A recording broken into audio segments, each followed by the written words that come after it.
معیشت تباہ ہوئی، عوام بے روزگار ہوئی، عوام غریب ہوئی، لوگوں کے منہ سے روٹی چھینی گئی، آٹا مہنگا، چینی مہنگی، گیس، بجلی، دوائی مہنگی ہوئی۔ وہی شخص آج جب اقتدار کے چھن جانے پر پاگل ہو چکا ہے، وہ آج سیاسی دہشت گرد نہیں بلکہ وہ دہشت گرد ہے۔ اور جو پاکستان کی عوام پچھلے 10 ماہ سے دیکھ رہی ہے کہ ایک طرف ایک حکومت رسپانسبلٹی کے ساتھ عوام کو ریلیف دینے کی کوشش کر رہی ہے، جو چاہتی تو وہ ریاستی طاقت بھی موجود تھی، وہ تمام ریاستی ہتھیار بھی موجود تھے، وہ ٹولز بھی موجود تھے جس سے عمران خان صاحب کو آتے ہی گرفتار کر لیا جاتا۔ لیکن پورے پروسیس کو قانون نے اپنا راستہ لیا اور عمران خان صاحب کی چوریاں، ڈکیتیاں، توشہ خانہ کی چوری ہو، خزانے کی چوری ہو، ہیرے جواہرات کا بٹورنا ہو، فورن فنڈنگ ہو، ٹیریان کا کیس ہو، اس سب پہ قانون نے اپنا راستہ لے کر عدالتوں کے اندر انڈر ٹرائل یہ کیسز ہیں جہاں عمران خان صاحب پیش نہیں ہو رہے، اور صرف اس لیے کہ جواب نہیں ہے تو پورے ملک کو جلا رہا ہے یہ شخص، پورے ملک کو یہ شخص جلا رہا ہے۔ اور عمران خان صاحب کیا کہتے تھے؟ عمران صاحب یہ کہتے تھے کہ میری جان کو خطرہ ہے اس لیے میں عدالت میں پیش نہیں ہوتا۔ عمران خان صاحب یہ کہتے تھے کہ میں بیمار ہوں، بزرگ ہوں،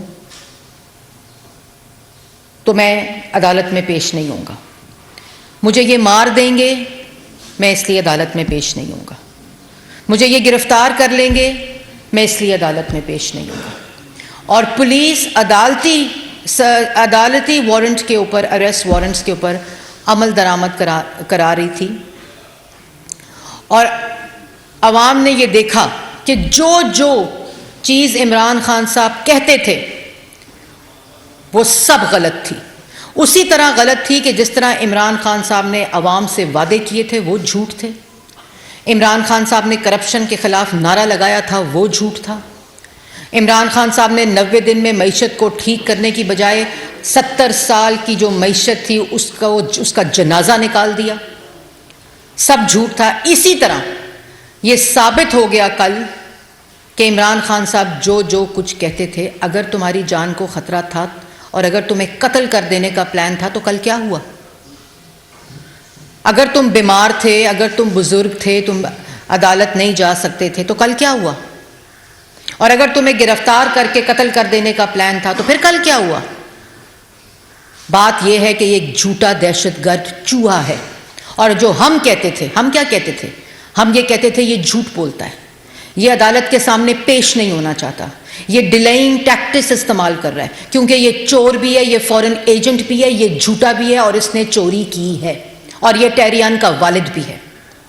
اور ہم کہتے تھے کہ جب اس کو عدالت بلائے گی یہ سرکاری املاک بھی توڑے گا، یہ ریاست کے اوپر حملہ آور بھی ہوگا، یہ پولیس والوں کے سر بھی توڑے گا، یہ جتھے بھی لے کر آئے گا، یہ گنڈے بھی لے کر آئے گا، یہ اسلحہ بھی لے کر آئے گا۔ اور کل کیا ہوا؟ عوام نے وہ سب کچھ دیکھا جو حکومت کہہ رہی تھی، پاکستان مسلم لیگ نون کہہ رہی تھی کہ یہ ایک ڈرپوک فورن ایجنٹ چوہا ہے جو عدالت کے سامنے پیش نہیں ہونا چاہتا، اور عدالت کو بار بار کہہ رہے تھے کہ یہ ریاستی رٹ کے اوپر حملہ آور ہوگا، یہ عدالت کو دھمکی سے، اسلحے سے، غنڈہ گردی سے، دہشت گردی سے، بدماشی سے ڈرا رہا ہے۔ اور کل کیا ہوا؟ کل بالکل وہی ہوا جو ہم کہہ رہے تھے۔ ایک چوہا عدالت گیا اور لاہور سے لے کر زمان پاک سے لے کر اسلام آباد تک، ٹرائل کورٹ تک، اسلحے سے لیس، جتھوں سے لیس، گنڈوں سے لیس، ڈنڈوں سے لیس، ہتھیاروں سے لیس، پتھروں سے لیس ایک شخص ریاست پہ حملہ کرتے کرتے کرتے کرتے اسلام آباد پہنچا اور وہ پیش نہیں ہوا، کیونکہ وہ چور ہے، کیونکہ وہ فورن ایجنٹ ہے، کیونکہ وہ ٹیرین کا والد ہے، کیونکہ اس نے گھڑیاں چرائی ہیں، کیونکہ اس نے اختیارات کا ناجائز استعمال کیا ہے، اس لیے وہ پیش نہیں ہوا۔ لیکن میں آپ کو اس سے پہلے کہ میں آپ کو مزید ایویڈنس دوں، میں آپ کو ایک ویڈیو دکھانا چاہتی ہوں کہ کل عدالتی احکامات کے اوپر عمل درآمد کرنے کی پولیس نے 2 دن سے زمان پاک میں اور کل جو کوشش کی، ایک دہشت گرد نے جو پلان کیا، جو کنسیو کیا، اس کو ایگزیکیوٹ کیا، بائکس کے اوپر، پولیس کی گاڑیوں کے اوپر یہ حملہ کل، اس سے پہلے جو زمان پاک میں ہوا ہے وہ آپ لوگ دیکھ چکے ہیں. یہ معاشرے کی حفاظتی ضمانت پولیس ہے جس کے اوپر ایک دہشت گرد حملہ آور ہے. اور آپ نے ایک دیکھا ہوگا کہ پولیس کی گاڑی جو ہے وہ کس طرح توڑ کے اس پر حملہ کر کے اس کو وہ ڈوب رہی ہے. یہ وہی حفاظتی ضمانت جو معاشرے کی پولیس ہے، وہ اس دہشت گرد کی وجہ سے، اس ریاستی حملہ آور کی وجہ سے، جو اپنے دہشت گرد گروہ کے ذریعے، غنڈوں کے ذریعے، اسلحے کے ذریعے، غلیلوں کے ذریعے، پتھروں کے ذریعے آج اس ضمانتی معاشرے کی ضمانت جو حفاظت کی ضمانت ہوتی ہے اس پر حملہ آور ہے. یہ سیاسی تنظیم ہے، یہ سیاسی جماعت ہے. یہ جو مناظر آپ نے دیکھے ہیں، اور یہ مناظر کیوں ہیں؟ پولیس کیا کر رہی تھی؟ پولیس عدالت کے احکامات، ان کے اریسٹ وارنٹس کے اوپر احکامات پر عمل کروا رہی تھی. اب بات صرف اتنی ہے کہ وہ کورٹس جہاں چڑی پر نہیں مارتی تھی، وہ کورٹس جہاں مائی لارڈ کہا جاتا تھا، وہ کورٹس جس میں اگر 1 منٹ کی تاخیر ہوتی تھی تو بیل کینسل ہو جاتی تھی، وہ کورٹس جہاں 3 دفعہ کے منتخب وزیر اعظم کے خلاف سسیلین مافیا، گاڈ فادر اور ڈان کے آوازیں آتی تھیں، جو وہ وزیر اعظم جو قانون کے آگے پیش ہو رہا تھا یہ جانتے ہوئے کہ یہ جھوٹے کیسز ہیں. اور آج کیا ہو رہا ہے کورٹس میں؟ آج کورٹس میں پتھر برسائے جا رہے ہیں، ڈنڈے، اسلحہ، غنڈے، دہشت گرد، پیٹرول بمز وہ برسائے جا رہے ہیں. اور اس کے برعکس کیا ہو رہا ہے کہ گاڑی میں رجسٹرار کو بھیج کر اٹینڈنس لگانے کے لیے عدالت درخواست کر رہی ہے. تو مجھے یہ بتائیں کہ کون سی پولیس؟ عدالت کی محافظ بھی پولیس ہوتی ہے، انصاف کی محافظ عدالت ہوتی ہے. تو جو پولیس عدالت کی حفاظت کرتی ہے، اس کی رٹ کو اگر عدالتیں کمپرومائز کریں گی تو پھر اس ملک میں صرف خانہ جنگی ہوگی. اس ملک کی ہر گلی کا اپنا قانون ہوگا. اس ملک کے ہر گلی سے جتھے نکلیں گے، ہر گلی سے جتھے غنڈے، دہشت گرد نکل کر عدالتوں کے اوپر حملہ آور ہوں گے، پولیس کے اوپر حملہ آور ہوں گے، ریاست کے اوپر حملہ آور ہوں گے. یہ چیز یہاں رکے گی نہیں. اگر آپ لوگوں کا یہ خیال ہے کہ ایک لاڈلے کو یہ تحفظ دے کر، ایک لاڈلے کو یہ رعایت دے کر اس ملک میں قانون کی بالادستی ہوگی تو یہ آپ کی غلط فہمی ہے. اگر یہ روایت چل پڑی جو چل پڑی ہے کل، ایک شخص کو آپ 23 اگست سے بلا رہے ہیں، وہ کہتا ہے میں نہیں آؤں گا، مجھے بلاؤ گے تو میں کہوں گا او زیبا جج میں تمہیں چھوڑوں گا نہیں.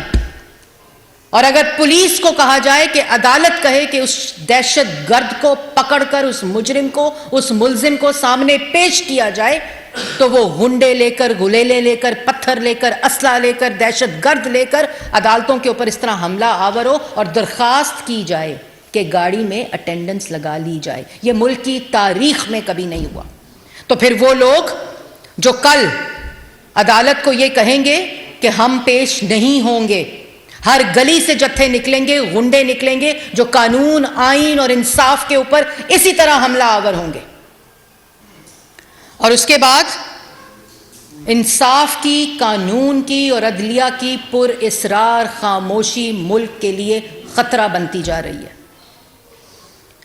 ایک شخص جو صبح اٹھتا ہے اور اداروں پہ حملہ آور ہوتا ہے، پولیس پر حملہ آور ہوتا ہے، عمران خان، ملک کی اس تباہی کا، ملک کی اس میں آگ لگنے کا، ملک کو تقسیم کرنے کا، جی بی کی فورس کو پنجاب سے لڑانے کا، پنجاب کی فورس کو وفاق سے لڑانے کا، یہ وہ شخص ہے جو ملک کو ٹکڑے ٹکڑے کا ہے.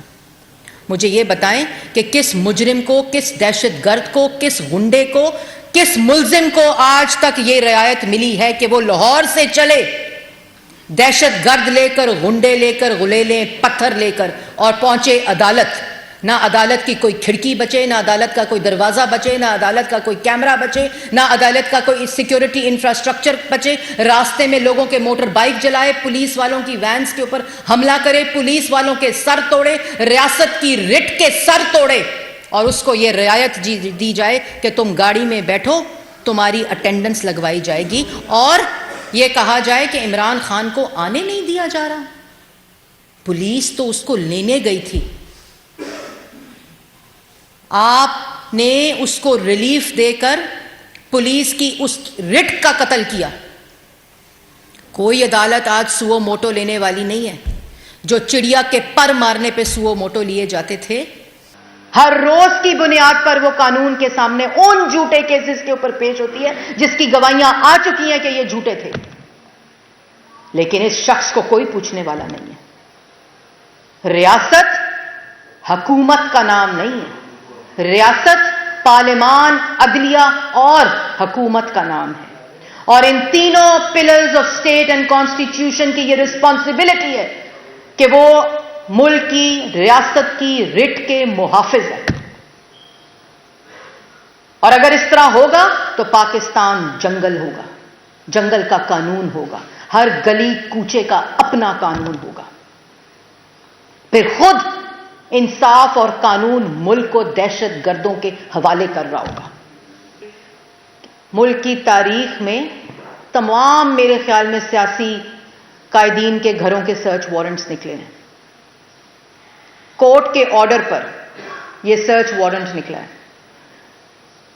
جو پنجاب کی حکومت نے کل آپ کو پریس کانفرنس میں بھی بتایا ہے, اور یہ زمان پاک کے اندر سے یہ تمام چیزیں جو ابھی آپ نے دیکھی ہیں, جو پیٹرول کی بوتلیں برآمد ہو رہی ہیں, جو پیٹرول بم بنانے کے لیے, جو خود ان کے ایم پیز یاسمین راشد صاحبہ خود کہہ رہی ہیں کہ پیٹرول خریدو, ڈنڈے خریدو, گلیلیں خریدو, پتھر لاؤ, توڑو, وہاں اندر جمائیں. کیوں جمائیں؟ اور دکھ ہے کہ سرچ وارنٹ میرے گھر کے اوپر چار دیواری کا جو تقدس ہے وہ پامال ہوا ہے. جب ادھر شہباز شریف کی بیٹی, ادھر ہی ماڈل ٹاؤن میں شہباز شریف کی بیٹی سرچ وارنٹ کے بغیر اس کے گھر کے اندر نیب کو بھیجا, تم نے بھیجا, وزیر اعظم ہاؤس کے حکم کے اوپر گیا. جب مریم نواز رائیونڈ کے اندر تھی تو باہر کنٹینر لا کر, بلڈوزرز لا کر دیواریں توڑی گئیں. تب چار دیواری کون سی, اندر سے دہشت گرد برآمد ہوئے تھے. جب شہباز شریف کی بیٹی کے گھر کے اندر نیب کی فورس گئی تھی تو اندر سے پیٹرول بم برآمد ہوئے تھے, کلاشن کوف برآمد ہوئی تھی, گلیلیں برآمد ہوئی تھی, دہشت گرد برآمد ہوئے تھے. اور کراچی میں جب ہم سندھ میں گئے تو کراچی کے اندر جس وقت تم نے مریم نواز کے بیڈ روم کے اندر پولیس کو بھیجا اور اہلکاروں کو بھیجا سرچ وارنٹ کے بغیر, بیڈ روم کے اندر, اس کے بیڈ روم میں نیب میں کیمرے لگوائے. تمہیں چار دیواری کے تقدس کا پتہ ہے کہ کیا ہوتا ہے, لیکن جو اپنی بیٹی کو قبول نہ کرے اس کو چار دیواری کا کیا پتا. جو چار دیواری کے اندر اسلحہ رکھے, کلاشن کوف رکھے, پیٹرول بم رکھے, غلیلے رکھے, پتھر رکھے, اس کو چار دیواری کے تقدس کا کیا پتا. وہ تو دہشت گرد ہے. پہلے ہم اس کو سیاسی دہشت گرد کہتے تھے, یہ دہشت گرد ہے. اس کی ذہنیت دہشت گرد ہے. جو یہاں سے نکلتا ہے گھر کے اندر یہ تمام ہتھیار رکھ کر, پتھروں سے لیس, غنڈوں سے لیس, آئین کو رونتا ہوا, قانون کو توڑتا ہوا, عدالت کو گالی دیتا ہوا اور دھمکاتا ہوا, صرف اس لیے کہ کل فرد جرم عائد نہ ہو, ڈیلیئنگ ٹیکٹکس استعمال ہو. تو اس نے پیش ہونا ہی نہیں تھا. یہ ہم ہر روز کہتے تھے کہ یہ پیش نہیں ہوگا. پیش تو وہ ہوتے ہیں, پیش تو نواز شریف ہوا تھا اپنی بیٹی کا ہاتھ پکڑ کے روزانہ کی بنیاد پر, پیش شہباز شریف ہوا تھا, پیش حمزہ شہباز ہوا تھا, خواجہ آصف ہوا تھا, سعد رفیق ہوا تھا, سلمان رفیق ہوا تھا, مفتاح اسماعیل ہوا تھا, احسن اقبال ہوا تھا. پیش وہ ہوتے ہیں جن کے پاس جواب ہوتے ہیں, جو اپنی بیٹیوں کی عزت رکھنا بھی سمجھتے ہیں, ان کی حفاظت کرنا بھی سمجھتے ہیں. پیش وہ ہوتے ہیں جو بیٹیاں اپنے والد کے ساتھ کھڑی ہو سکتی ہیں. تم جیسا دہشت گرد, تم جیسا چور, تم جیسا غنڈا بدماش پیش نہیں ہوتا. وہ کرتا ہے جو کل پرسوں ترسوں پاکستان کی عوام نے مناظر دیکھیں. آج تم یہ بتاؤ کہ تم یہ سوال کرتے ہو کہ تمہارے گھر کو سرچ کیوں کیا گیا ہے. تم یہ جواب دو کہ کورٹ آرڈر پہ جب تمہارے گھر کو سرچ کیا گیا ہے تو تمہارے گھر کے اندر سے کیا نکلا ہے. تم اس کا جواب دو. تم کورٹ پیش ہونے کی بات کرتے ہو کہ تمہیں کورٹ کیوں بلایا جا رہا ہے. میری جان کو خطرہ ہے. یہ وہی شخص ہے جو کہتا تھا کہ میں اس لیے کورٹ پیش نہیں ہو رہا کہ مجھے قتل کر دیا جائے. تو پھر کل کا کیا ہوا؟ صرف کل ایک چیز ہوئی جو ہم کہتے تھے, یہ عدالت کے آگے پیش نہیں ہوگا. یہ جھوٹا ہے, یہ فراڈ ہے, اس کے پاس کوئی جواب نہیں ہے. اس نے سب چوریاں ڈاکے کیے ہیں. یہ ٹیرین کا والد ہے, اس نے اپنی بیٹی کو ڈکلیئر نہیں کیا, اس لیے یہ پیش نہیں ہوتا. اور مریم نواز تمہارے اعصاب پر طاری ہے. اور جب دہشت گرد کو یہ پتا چل جائے نا کہ اس کا مقابلہ آ گیا ہے تو وہ تمہاری طرح ہی ورد کرتا ہے اپنے دشمن کا. تمہیں نہیں چھوڑیں گے. اور یہ میں دوبارہ ایک بات کہنا چاہتی ہوں کہ آج عدالتوں کے لیے, آئین کے لیے, قانون کے لیے اور انصاف کے لیے ایک سوالیہ نشان ہے کہ کیا وہ ملک کے اندر اسی قسم کا جنگل کا قانون چاہتے ہیں کہ ایک ملک رونتا ہوا سپریم کورٹ کے سامنے, ہائی کورٹ کے سامنے اور سیشن کورٹ کے سامنے ایک شخص پولیس اور ریاست کے اوپر حملہ آور ہے اور آپ اس کو گاڑی میں بھیج کر وہ سہولت دیتے ہیں جو ملک کی تاریخ میں آج تک, قانونی تاریخ میں, آئینی تاریخ میں, آج تک عدالتی تاریخ میں